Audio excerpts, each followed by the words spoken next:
Hey everybody, Zan here, and today I'm going to show you a video of a repair I did on a smashed fender on a Honda. I do, however, have to apologize to everyone in advance. I don't know why, but while recording it, I was holding my phone straight up, not sideways, so the video will be strange, but I still want to make this one because it's a really nice repair and it can teach you a lot.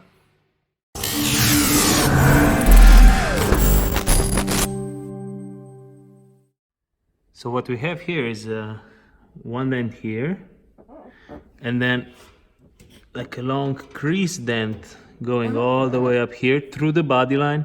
So the body line is caved in here, and we have two crowns going, one going here and one right here. This is my setup. So fender blowout tool from Dent, and this wedge, inflatable wedge, is here inflated and giving me access right here. I'm not gonna complicate with tools. I'm just gonna use this one for start. It's basically a double bend with a R4 tip with a cherry cap on it, and I'm gonna tool out the most of it. Probably I'm just gonna start with this and see where we at.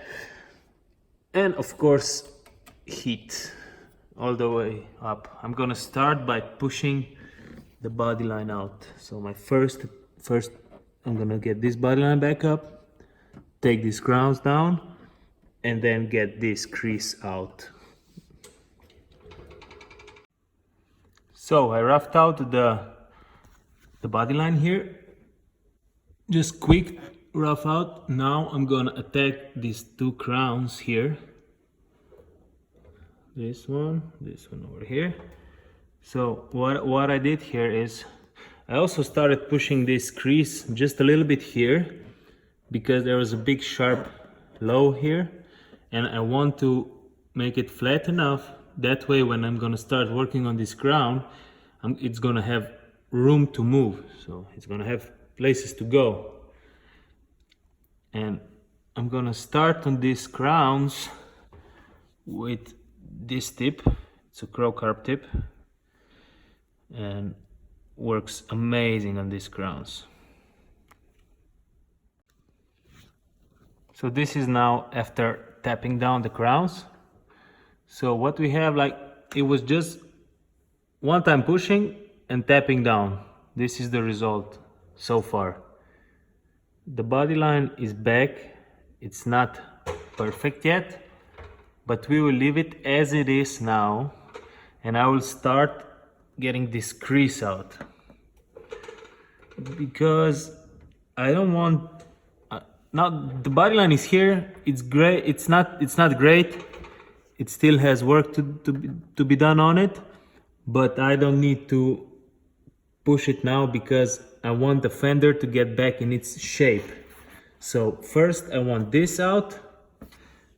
That the fender gets its shape back before I start the cleanup job on it. So I'm gonna turn up the heat again and go pushing again with this. And when I was stepping down, I started with this, like I said, crow carb, great. Then I put on the R4 with the cherry tip, switch to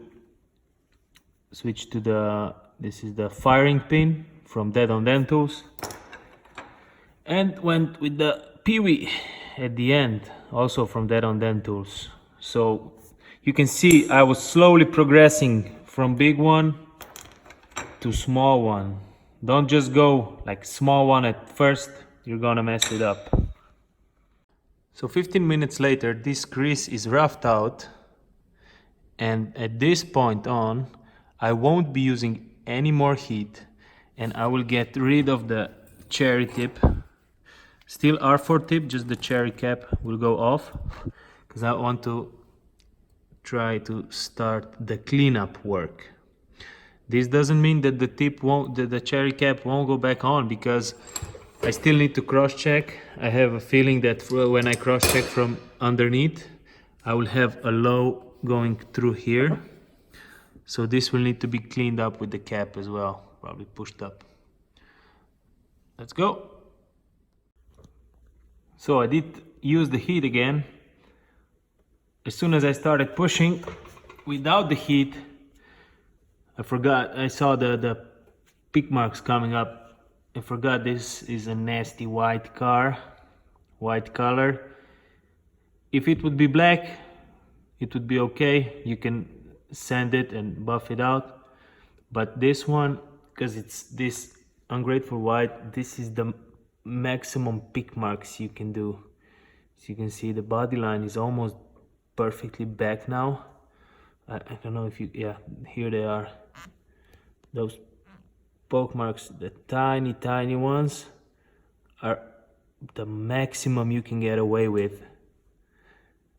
This will sand and buff out. If you do bigger than this, they will start to show, even if you sand and buff. So now clean up this crease that we got here. I did move now to the other side. The reason being is the crease goes like this, so I want my light like this. From this point I can see much better what's going on and where to push, but you can see how nicely this body line is coming along. So I'm gonna get this cleaned up and I'll show you the after. So there you see the finished fender behind me. I would say it's about 98%. Under the light you can still find some small wiggles here and there, but when you move the light away it looks brand new. The client will be ecstatic. So the whole time I was pushing with just one tool. I didn't want to complicate things. This is the tool I used. The only thing I changed was the cap, cherry cap on it or off. That's the only thing I changed. So you can do smashes with one tool. All right.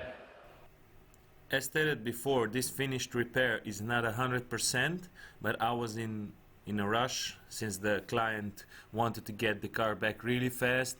It took me less than 3 hours to do this whole repair, including the videos. I hope you guys liked the video. If you do, please like, share and subscribe. I hope you learned something from it. And again, I apologize for the wrong video format.